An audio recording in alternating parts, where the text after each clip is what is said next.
My name is Elise Collins. I'm 33 years old. And 3 hours ago, I watched my own mother position me in the back corner of my brother's engagement party, like I was something that needed to be hidden. "Stay near the kitchen, sweetheart," she whispered, pressing a glass of wine into my hand. "Brian's in-laws are very particular about, well, you understand." I understood perfectly.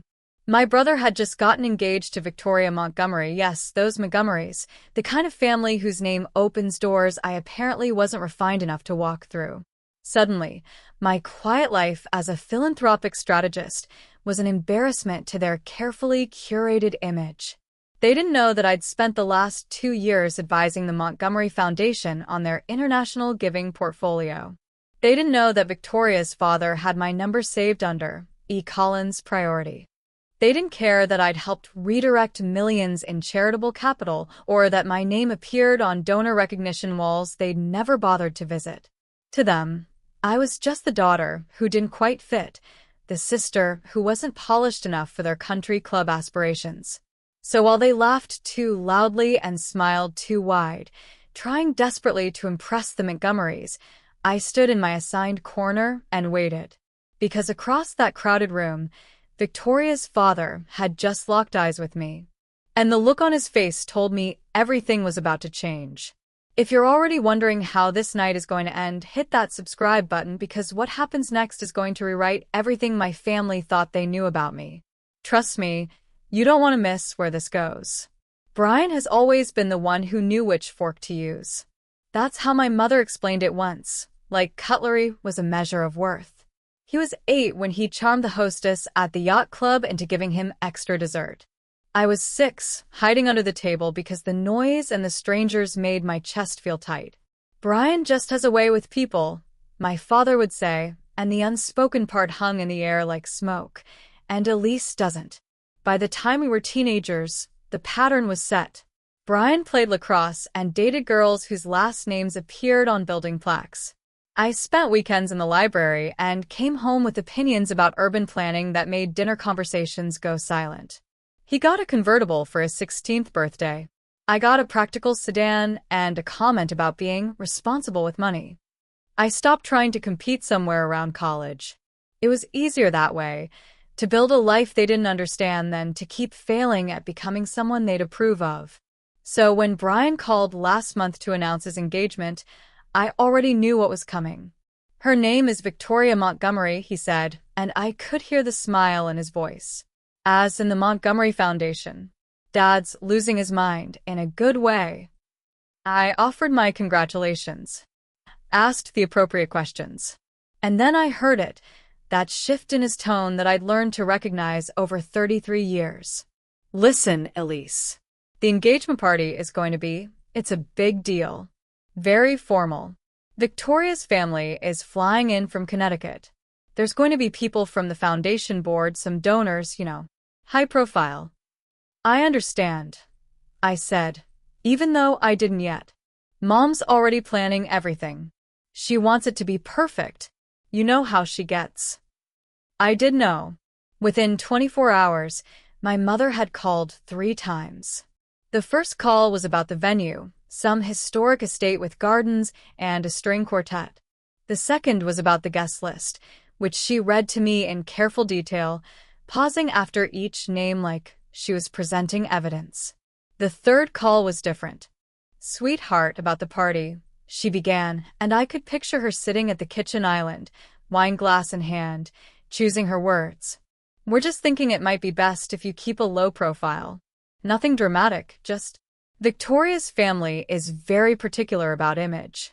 They're used to a certain kind of people. "What kind of people, Mom?" "You know what I mean. Polished. Connected." Brian's worked so hard to make this match, and we just want everything to go smoothly. The exclusion was so subtle I almost missed it. Almost. My father was more direct when I saw him that weekend. "This is important for the family," he said, not looking up from his newspaper. "For Brian's future. We need to put our best foot forward." Our best foot. Not me. Never me. I watched them over the next 3 weeks as they prepared to present their best face to the Montgomerys. My mother bought a new dress. My father practiced pronouncing philanthropic portfolio in front of the bathroom mirror. They researched the Montgomery family tree like they were studying for an exam. And slowly, carefully, they began to erase me from the narrative. The erasure didn't start with Brian's engagement. It had been happening in small cuts for years, so gradual I didn't notice I was bleeding until I looked down and saw the scars. There's a family photo from Brian's college graduation that hangs in my parents' living room. Brian stands between my mother and father, cap and gown, that perfect smile. I'm there too, if you look closely, half my face visible at the edge of the frame, cut off at the shoulder. My mother had it professionally printed that way. When I pointed it out once, she said, "Oh, that was the best shot of Brian. You understand." I did understand. I always understood. My own graduation photos are in a box somewhere in the attic. My mother posted one on Facebook with the caption, "So proud of our graduate," but didn't tag me. Someone commented asking who it was. She never replied. Holiday introductions followed a pattern I could recite in my sleep. At my aunt's Christmas party when I was 25, my father walked me through the room like a formality. "This is my daughter, Elise," he'd say, already turning toward Brian before anyone could ask a follow-up question.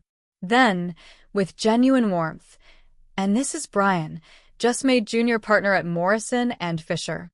The conversation would shift, blooming around Brian like he was the sun, and I would fade into the wallpaper, holding a glass of wine I didn't want, wondering why I kept showing up. But there was one moment that crystallized everything. One moment I can't forget, no matter how much therapy I've paid for. I was 27. I'd just secured my first major client for my consulting practice, a nonprofit that needed their entire giving strategy rebuilt. It was the kind of work that made me feel like maybe I'd found my place in the world, even if it wasn't the place my family wanted me to occupy. My father was hosting a dinner for some business associates. I was there because my mother had insisted, something about family presence.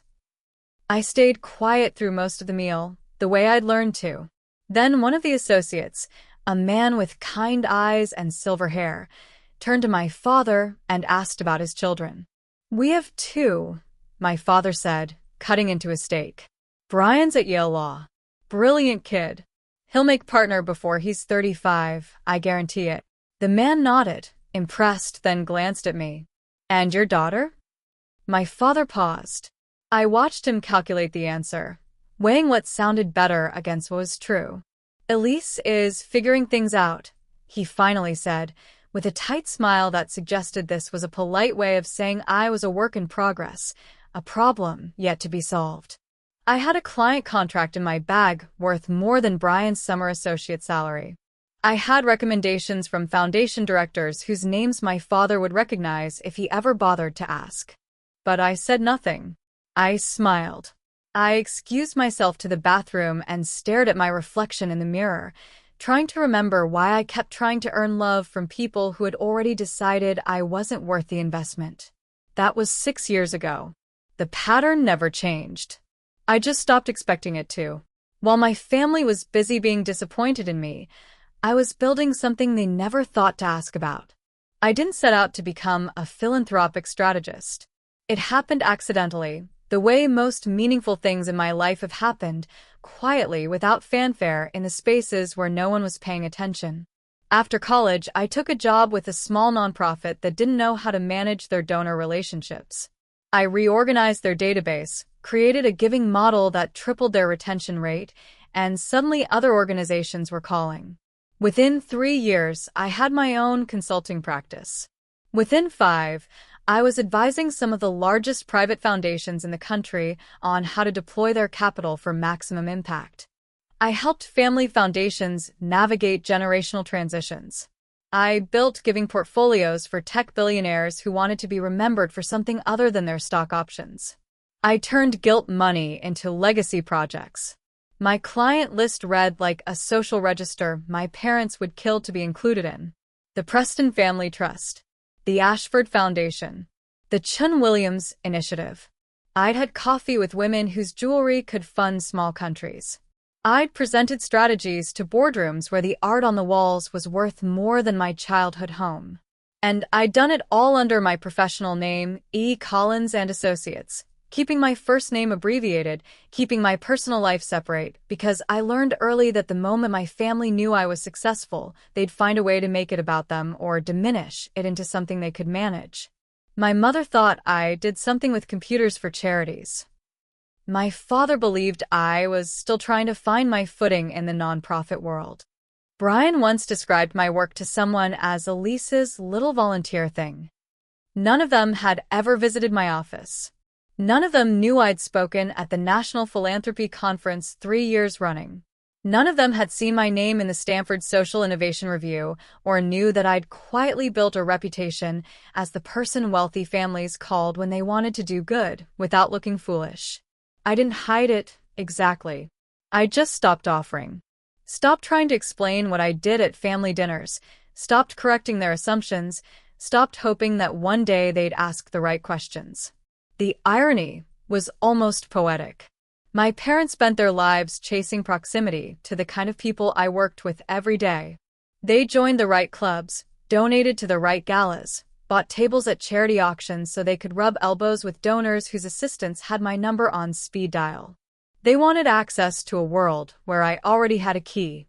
2 years ago, I got a call from the Montgomery Foundation. They were restructuring their international giving program and needed someone who understood both impact metrics and family dynamics. The work was sensitive, high-profile, and complex. It was exactly the kind of project I'd built my career to handle. I met with Victoria's father, Richard Montgomery, in his office overlooking Central Park. He was sharp, direct, and refreshingly honest about the foundation's problems. We worked together for 18 months, quietly redirecting millions in charitable capital, building frameworks that would outlast his generation. He knew me as Elise Collins, the strategist who'd helped preserve his family's legacy. He sent me a handwritten note last Christmas thanking me for bringing clarity to chaos. He had no idea I was the daughter his future son-in-law's family was too embarrassed to introduce. Brian's call came on a Tuesday evening while I was reviewing a grant proposal for a children's hospital in Seattle. I almost didn't answer. His name on my phone always carried a weight I wasn't sure I had the energy to lift. Elise.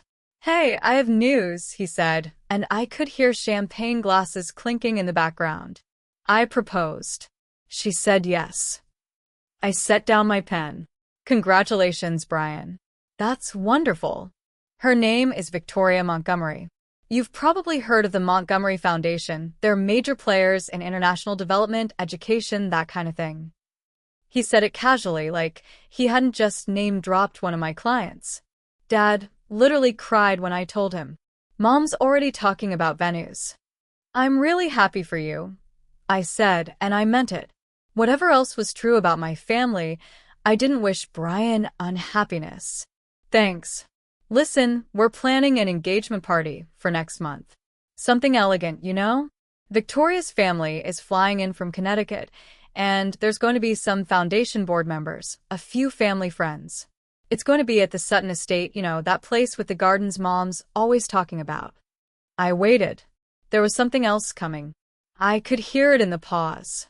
"Mom and Dad are really excited," he continued, his voice shifting into that careful tone I recognized from years of translated conversations. "This is huge for the family, for our reputation. The Montgomerys are, they're the kind of people who matter. We need everything to be perfect." "Of course," I said.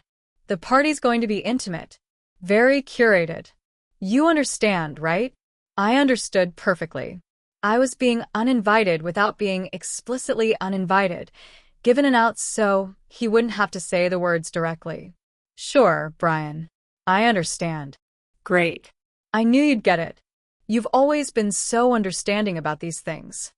He hung up before I could respond, leaving me staring at my laptop screen, the hospital proposal blurring in front of me. My mother called 2 days later. I was in a coffee shop between meetings when her name lit up my phone. I considered letting it go to voicemail, but that would only delay the inevitable. Sweetheart, have you talked to Brian about the engagement party? I have. Congratulations on the Montgomery match. You must be thrilled. She missed the edge in my voice entirely. Oh, Elise, we are. This is everything we've hoped for Brian. Victoria is just lovely, so polished, so connected. Her family is extraordinary. I'm sure they are. Now, about the party. You're of course invited. Your family. But I've been thinking about the logistics, and you know how these events can be. There are going to be a lot of important people there, and first impressions matter so much. I closed my laptop. What are you saying, Mom? I'm just thinking it might be best if you arrive a little late. Not too late, just after the initial introductions. And maybe stay near the back of the venue, just until everyone's comfortable. You know how you can be in social situations. You don't always read the room the way Brian does. You want me to hide. That's not what I'm saying at all. I'm just asking you to be considerate. This is Brian's moment, and we need to make sure nothing complicates things. The Montgomerys are very particular about image, about the kind of people they associate with. We just want to put our best foot forward. Our best foot. There it was again. I'll think about it, I said. Thank you, sweetheart. I knew you'd understand.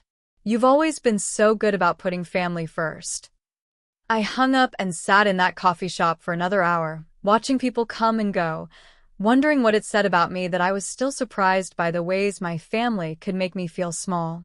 I spent 3 days deciding whether to go at all. The logical part of me, the part that had learned to protect itself through distance, said to skip it. Send a gift, write a gracious note, spare myself the humiliation of being positioned like furniture in the back corner of my own brother's celebration. But there was another part, quieter but more insistent, that refused to give them the satisfaction of my complete erasure. If I didn't show up, they'd have the narrative they wanted. Elise couldn't handle it.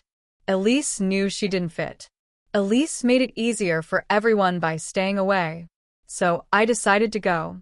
Not for them, but for myself. To prove I could stand in that room and hold my dignity even when they were actively trying to take it from me. I chose my outfit carefully. A deep navy dress, elegant but understated, the kind of thing I'd wear to meet with foundation presidents. Simple jewelry. Hair pulled back. I wanted to look like I belonged anywhere I chose to be, even if my own family had decided I didn't belong with them. The morning of the party, my phone buzzed with a text from my mother. Remember, sweetheart, arrive around 7:30, not 7. And maybe stay near the refreshment area? Less awkward for everyone. I didn't respond. Meanwhile, my family had transformed into aspiring socialites. My mother called me twice that week, not to ask how I was, but to rehearse her talking points about the Montgomery family. She'd memorized their foundation's mission statement. She'd researched their major gifts going back a decade. She kept referring to Richard Montgomery as Richard, like they were old friends, though they'd met exactly once at Brian's proposal dinner. Did you know the Montgomery Foundation just pledged $15 million to global education initiatives? She said during one call, her voice breathy with excitement. $15 million, Elise. Can you imagine operating at that level? I could imagine it. I'd helped structure that pledge. I'd spent 6 weeks modeling the impact metrics and building the evaluation framework. Richard had called me afterward to say it was the most confident he'd felt about a major gift in his entire tenure as foundation president. But I said nothing. Just listen to my mother mispronounce philanthropic infrastructure and pretend to understand wealth she'd only ever observed from a distance. My father was worse. He'd printed out articles about the Montgomery family business holdings and kept them in a folder on the kitchen counter, studying them like a playbook. At Sunday dinner, he practiced casual conversation starters. I understand your foundation focuses on education access. Fascinating sector. He said sector like he'd just learned the word. Brian was nervous in a way I'd never seen him. The golden child who'd always glided through life on charm alone was suddenly worried about impression management. He'd gotten a haircut at some expensive salon in the city. He'd bought new cufflinks. He kept asking my mother if the venue was impressive enough for the Montgomerys. "They're used to a certain standard," he said during a family call I was inexplicably included on. "I just want them to see that we're the right kind of family." The right kind of family. As if families were products you could quality control and package for presentation. None of them had any idea that the Montgomerys already knew exactly what kind of family they were getting. Richard had asked me once, carefully, about my own family. I'd kept it vague. We weren't close, different values, the usual polite distance. He'd nodded with understanding and never pressed. I wondered what he'd think when he walked into that party and saw the same Collins he'd trusted with millions standing in the back corner, holding a glass of wine, deliberately hidden by the very people trying so desperately to impress him. Have you ever prepared yourself for a moment where you knew the truth would come out? Drop a comment if you've been there. And subscribe if you want to be here when people like us finally get the recognition we've earned all along. The Sutton estate was exactly the kind of venue my mother had dreamed about for years. Manicured gardens, French doors opening onto a terrace, string lights woven through ancient oak trees. I arrived at 7:30 as instructed, fashionably late to my own brother's engagement party, and immediately felt my mother's hand on my elbow. "Oh, good, you're here," she whispered, steering me away from the main entrance where guests were being greeted with champagne. "Let's get you settled over here. There's a lovely spot near the catering station. You'll be comfortable there." Comfortable. As if comfort was ever the point. She positioned me in a back corner near the kitchen doors, far enough from the main festivities that I could see everything but be part of nothing. A strategic location for someone you wanted present but not visible. Then she kissed my cheek, adjusted her dress, and glided back toward the center of the room where Brian and Victoria stood greeting guests. I watched my family perform. My father's laugh was too loud, his handshakes too firm. He kept touching Richard Montgomery's shoulder like they were old friends, leaning in to share observations about the venue, the weather, the promising future. My mother hovered near Victoria's mother, Ellen, mirroring her posture, agreeing with everything she said before she'd even finished saying it. Brian was smoother, more natural, but even he was trying too hard. I could see it in the way he kept glancing at Victoria's family, checking for approval, making sure every joke landed, every story impressed. Victoria herself seemed lovely, graceful, and genuinely warm, laughing at my father's awkward attempts at humor with real kindness. I felt sorry for her, actually. She had no idea what family she was marrying into, what kind of people we really were when the performance ended. I sipped my wine and felt the familiar ache settle into my chest. This was what invisibility felt like, not being unseen but being deliberately looked past. Guests moved around me, like I was part of the furniture. A waiter asked if I needed anything with the careful politeness reserved for people who don't quite belong. I was checking my phone, calculating how long I needed to stay before leaving wouldn't be conspicuous, when I felt it, that prickle of awareness that comes from being watched. I looked up. Across the room, standing near the fireplace with a glass of scotch, Richard Montgomery was staring at me. Not the polite glance of a host acknowledging a guest, but the focused attention of someone trying to place a face they recognized but couldn't quite contextualize. Our eyes met. I watched his expression shift, confusion, then concentration, then something that looked like disbelief. He said something to the man beside him, never breaking eye contact with me, his brow furrowed in that specific way I'd seen in our meetings when he was working through a complex problem. He took a step toward me, then stopped, still staring, his mind clearly working through the impossibility of what he was seeing. I knew the exact moment it clicked. His eyes widened. His mouth opened slightly. He looked at Brian, then back at me, then at my parents who were laughing too loudly at something Ellen had said. The glass in his hand trembled just slightly. And then Richard Montgomery, founder and president of one of the most respected philanthropic institutions in the country, started walking directly toward me, cutting through the crowd with the kind of purpose that made people step aside without thinking. My mother noticed first. I saw her face change, confusion blooming into something like panic as she realized one of the people she'd been desperately trying to impress was walking away from her, toward the back corner, toward the daughter she'd hidden. Toward me. Richard Montgomery stopped 3 feet in front of me, his expression a mixture of astonishment and dawning comprehension. "Elise Collins?" he said, and my full name in his voice felt like a small detonation in the quiet corner where I'd been hidden. "You're the Elise Collins?" I set down my wine glass with a hand that was steadier than I felt. "Hello, Richard. It's good to see you." He shook his head, laughing in disbelief. Collins.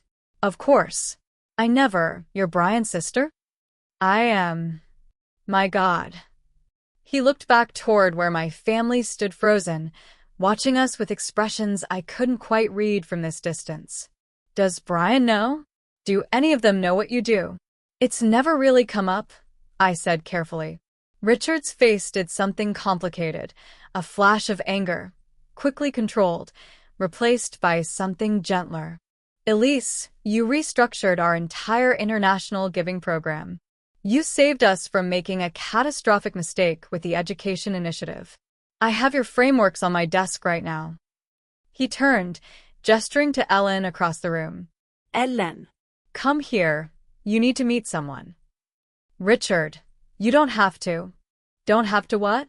"Acknowledge the woman who's done more for our foundation in 18 months than the previous consultant did in 5 years. He was speaking louder now, not shouting but not bothering to lower his voice either. Other guests were starting to turn, sensing something interesting happening in the back corner. Ellen Montgomery approached with Victoria beside her, both looking curious. My mother trailed behind them, her face a mask of polite confusion that didn't quite hide her panic.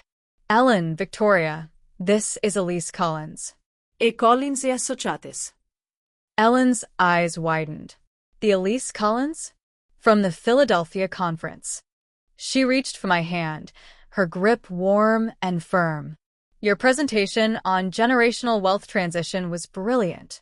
I made our entire board watch the recording." Victoria looked between her parents and me, understanding beginning to dawn. "Wait, you're the consultant Dad's been raving about? The one who—" She stopped, glanced at Brian, then back at me. "You're Brian's sister." "I am," I said again. "Why didn't you tell us?" Ellen asked, genuine confusion in her voice. "When we met about the foundation restructure, you never mentioned the family connection." "I prefer to keep my professional work separate," I said, which was true but not the whole truth. My mother had reached us now, my father and Brian, just behind her. She was smiling that tight, bright smile that meant she was terrified and calculating. "Oh, you've met Elise," she said, her voice pitched too high. "Isn't this wonderful? We're so proud of her little consulting business." "Little?" Richard turned to look at my mother with an expression I recognized from boardroom negotiations when someone had wildly miscalculated their position. "Mrs. Collins, your daughter, is one of the most respected philanthropic strategists in the country. We've recommended her to 4 other foundations. The Preston Family Trust hired her based on our referral alone." The silence that followed was exquisite. My father's face went through several emotions in rapid succession: confusion, disbelief, and then something that might have been embarrassment if he'd been capable of it. Brian looked like he'd been hit with something heavy, his perfect composure cracking as he glanced between me and the Montgomerys. We didn't realize," my mother stammered. "Elise never really talks about her work." "Perhaps no one ever asked," Ellen said quietly, and there was a sharpness in her tone that made my mother's smile falter. Victoria touched my arm gently. "I'd love to hear more about what you do. Dad says you're transforming how foundations think about impact measurement." Other guests were gathering now, drawn by the energy of the conversation. I could feel my family's carefully constructed evening unraveling, their narrative collapsing under the weight of a reality they'd refused to see. The truth moved through the party, like water finding cracks in a foundation. Richard didn't just acknowledge me, he introduced me to everyone. The foundation board member from Boston. the couple who ran a major children's health initiative, the university president who'd been trying to restructure their endowment's charitable arm. Each introduction came with a story about my work, a specific example of how I'd solved a problem they'd thought was unsolvable. Elise completely reimagined our approach to measuring educational outcomes, Richard told a group gathered near the fireplace. The framework she built is now being adopted by foundations across the country. I watched my family's performance disintegrate in real time. My mother kept trying to insert herself into conversations, laughing at things that weren't jokes, touching people's arms with a familiarity she hadn't earned. "Oh yes, we've always known Elise was special," she said to Ellen, her voice carrying that desperate brightness. Even as a little girl, she was so focused, so determined. We encouraged that, always supported her passions. Ellen's smile was polite but cold. How lovely that she had such support. My father took a different approach, attempting to claim credit through association. "The nonprofit sector is fascinating," he told the university president, as if he'd ever expressed interest in my work before tonight. Elise and I have had many conversations about strategic philanthropy. I like to think I helped shape some of her thinking. The university president looked at him with barely concealed skepticism. "Is that so?" But it was Brian who truly unraveled. A woman I didn't recognize, elegant, probably late 50s, approached him with a champagne flute and a question that cut through all the pretense. "Brian, why didn't you tell us your sister is Elise Collins? We've been trying to get a meeting with her for months. Our foundation is desperate for someone who understands family dynamics in wealth transition." Brian's mouth opened. Closed. He looked at me, then at the woman, then at Victoria, who was watching him with an expression I couldn't quite read. I didn't realize," he stammered. "Elise never really talked about her work. She's always been kind of private about it." "Private?" Richard's voice cut across the space between us. "Brian, your sister has been advising our foundation for nearly 2 years. You've been engaged to my daughter for 6 months. You never thought to mention the connection?" "I didn't know there was a connection," Brian said, and I could hear the defensiveness creeping into his voice. "She works with nonprofits." "I didn't know she worked with your nonprofit." "She doesn't work with nonprofits," the Boston board member interjected. "She transforms them. There's a difference." Victoria touched Brian's arm, her voice quiet but clear. "You told me your sister did volunteer coordination or something. You said she was still finding her way." The silence that followed was devastating. I watched my brother, the golden child, the one who always knew what to say, struggle to find words that could bridge the gap between what he believed about me and what everyone in this room now knew to be true. My mother made one last desperate attempt at revision.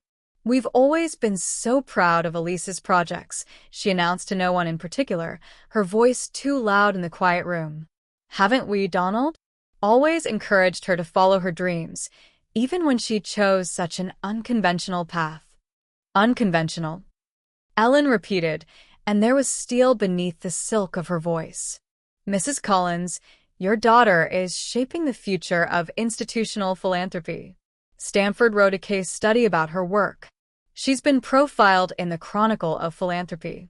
What exactly is unconventional about excellence?" My mother's face crumpled slightly, her smile finally breaking.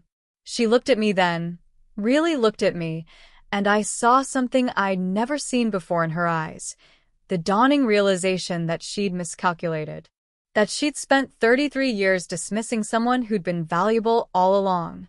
My father stood beside her, his face pale, his carefully rehearsed conversation starters useless now. And Brian just stared at me like I was a stranger, which I suppose, in many ways, I had always been. The call started the next morning. My mother first, at 8 a.m., her voice carefully cheerful. "Sweetheart, that was quite an evening. We should have lunch this week. I'd love to hear more about your work. Really hear about it, Maybe you could explain what you do with those foundations." I let it go to voicemail. My father called an hour later. "Elise, we should talk." There seems to have been some miscommunication about your career. I'd like to understand it better. Perhaps we could have dinner? My treat, of course. Brian texted that afternoon. Can we meet for coffee? I feel like I don't really know what's going on with you. Victoria wants to get to know you better too. Family dinner next Sunday.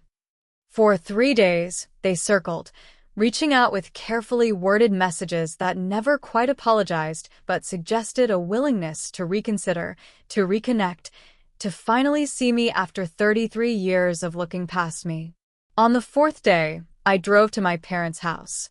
They were waiting in the living room, positioned like they were expecting a business meeting. My mother had made coffee.